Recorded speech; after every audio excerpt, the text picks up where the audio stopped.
Welcome in, everyone, to another edition of the GSMC College Football Podcast, brought to you by GSMC Sports Network. I'm your host, as always, Tommy Brzee. It is October 15th, a Tuesday around here, and we have a great show for you today. We're going to start tiering all the college football teams. We are halfway home, so I want to make sure you guys get an idea of at least the way that I see it, who I think the contenders are, who I think is very much on their way to a CFP berth, and everyone else that's on the outside looking in just a little bit. Then we'll get to the winners and the losers from this past weekend. Got 8 for you, definitely some more that I could get, but at the end of the day, stuck to 8 for today. Then we'll get into Week 7 superlatives, a little bit of a new segment around here. I'll give my Heisman performance of the week, I'll give my biggest win of the week, I'll give my biggest statement, and then the game of the week, obviously. Then I'll get my early thoughts on Week 8, just kind of bounce around to a number of games, give you guys quick thoughts on different things to watch for, maybe some upsets on the way, and definitely some big-time games. We'll talk about those two huge games in the SEC.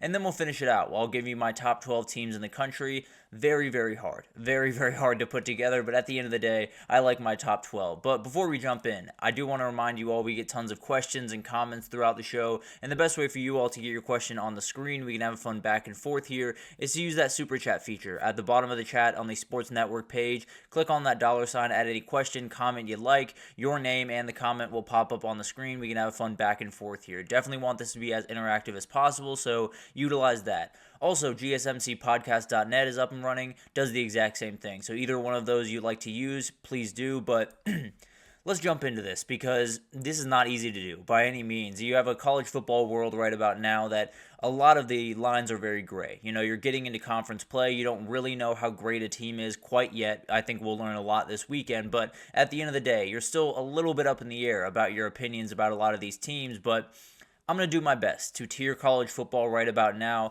give you guys an idea of who I think are the certified title contenders, who is CFP bound, who's on the outside looking in, all of that good stuff. And definitely a little bit tough thing to put together, but let's go ahead and jump in here. Certified contenders. For me, it's 4 teams, and 3 of them reside in the Big Ten. But let's start with Oregon. Obviously, huge win this past weekend. They are elite, the best win of this season thus far, if you were to ask me. The depth is absolutely incredible, pretty much all over the place. Dylan Gabriel's starting to hit his stride. They are very, very incredible. And then the trenches are outright elite. You know, they're right up there with, I think, Texas as some of the best offensive and defensive line units in the entire country. So have to feel really good about Oregon right about now. I think they put themselves in a really, really good spot. You know, they don't necessarily have to face that marquee opponent coming up. Avoid Penn State, avoid Ohio State. Do have to play at Michigan, so definitely one to watch there. But at the end of the day, they'll be favored the rest of the way and could very easily, or not easily, but could be undefeated at the very end of the year. Then you got Texas, another one that feels pretty clear. I do think there's still some questions out there about just how real this team is. You know, when they go up against Georgia, we'll learn a lot, obviously. So if they get that win, obviously they're elite. Frankly, even if they don't get that win, if they lose in a close one, I still would feel very good about Texas going forward. But at the end of the day, they could separate from the pack just a little bit with a win this weekend. I think them and Oregon would be just a touch above everyone else. But at the end of the day, Quinn Ewers was a little bit rusty on Saturday, but we've seen him dominate enough to feel really good about him going forward. The defense has looked absolutely great. Definitely will face some bigger challenges going forward, but at the end of the day, everything seems very, very above board for this team, and they're rolling right along.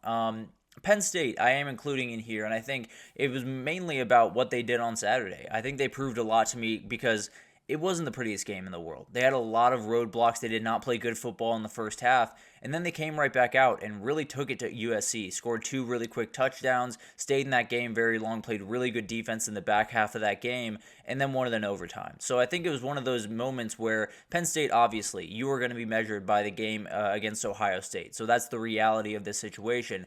But it doesn't change that game going all the way out west, getting a big win over a team that isn't necessarily elite, but it still is a very good team. You're going to have to really fight to get those wins. I don't know. It proved to me that this team's just a little bit different than usual. Now, that Ohio State game could totally change this program going forward. If they get that win, a lot of things change in a hurry. And then I do have Ohio State here. I think there's reason to worry. No two ways about that, about this team. The back end did not look quite as strong as you wanted it to. Denzel Burke has to be a lot better going forward.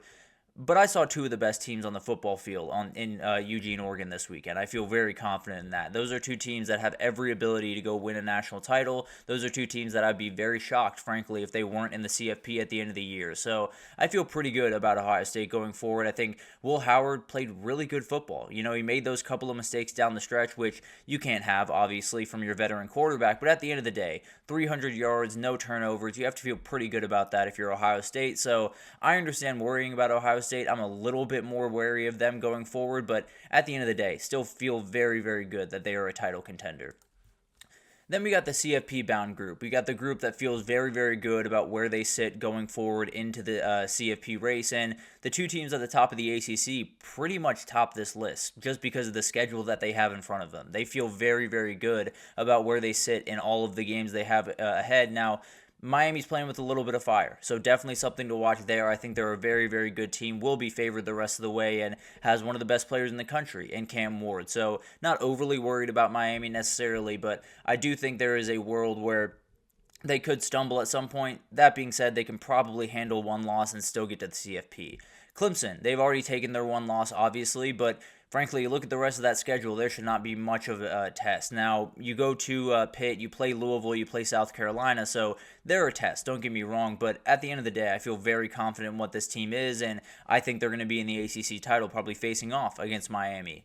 I do have Alabama here, and this is the one that I'm a little bit nervous about. They're playing with a little bit of fire, no two ways about that, but I do think when you have an elite quarterback, I think they have an elite play caller. I think they have every ability to at least shore things up defensively. I don't think they're going to be an elite defensive team by any means, but the reality is you just need a couple of plays to be made. When you have that explosive offense that they have, when you have Ryan Williams and all the playmakers they have on the outside, you really just need to play opportunistic football, take away the ball a couple of times a game, and give it back to your offense. That'll give you a shot. So feel pretty good about where they are. I do think if they lose this weekend, a lot changes in a hurry, obviously. But at the end of the day, I do think this is a very good team. I think they have every ability to run the rest of the way and maybe get to the SEC title, but feel pretty good that they can lose one more and get to the CFP. Georgia's kind of the same exact thing. I do think they can lose at least one more game that could come this weekend against Texas, but they've been underwhelming. No two ways about that. But you also look around the country, there's a lot of underwhelming teams. So it's hard for me to sit here and say Georgia is bad or Georgia shouldn't be top 10 or anything like that because the reality is I don't know who would be above them. So at this very moment, I feel pretty good about where Georgia is. I do think if they lose this weekend, this obviously gets a little bit more sketchy. Now, I do think this will be a conversation for a little bit later in the year, but I do think with the craziness going on in the SEC, there's a world where a 3-loss Georgia gets in. Now, we'll handle that when we get there, and I'm not totally sold on Georgia getting 3 losses this year, but we'll get there when we get there. It definitely will be an interesting weekend this week, and frankly, if they win, then they could shoot up a little bit in these tiers, no doubt about that. Then we got the teams on the bubble, and I'm going to start with Notre Dame. This is a very interesting team to me because the reality is they're playing really good football. They're winning the games that they need to win. They're handling their business. But the reality is, with a loss to NIU, they can't take another one. And there's enough games on that schedule, whether you want to talk about Georgia Tech this weekend is just sketchy enough for me to be worried about that one. And then you have USC at the end of the year. So the way I look at it, it's more about they cannot lose another game or they're probably out of the CFP, so it puts them right on that bubble. I'm going to put the entirety of the Big 12 in here. I know that's a little bit of a cop-out, but the reality is I don't know where to put this conference. Now, obviously, you can take out a good group of those teams from even being in the conversation, but there's definitely a couple of teams. You got Colorado, you got Kansas State, Utah, even West Virginia, a lot of teams that are still very much in the conversation for that conference. So I just put the whole conference here. I don't know who's going to make it in. Someone will make it in from there, and maybe even 2 teams, but we're well away from having to deal with that. Tennessee is the one that's interesting to me because they're kind of in the same boat as Alabama, and the only real reason that I have them a tier below Alabama is because their quarterback has not been effective. And the reality is, if Tennessee is going to be effective this year, if they're going to make a CFP run, he has to be a big-time player for them. There's no two ways about that. That is what the Tennessee offense is. They're going to be able to run the ball. That's not a problem. They're going to be able to help him out.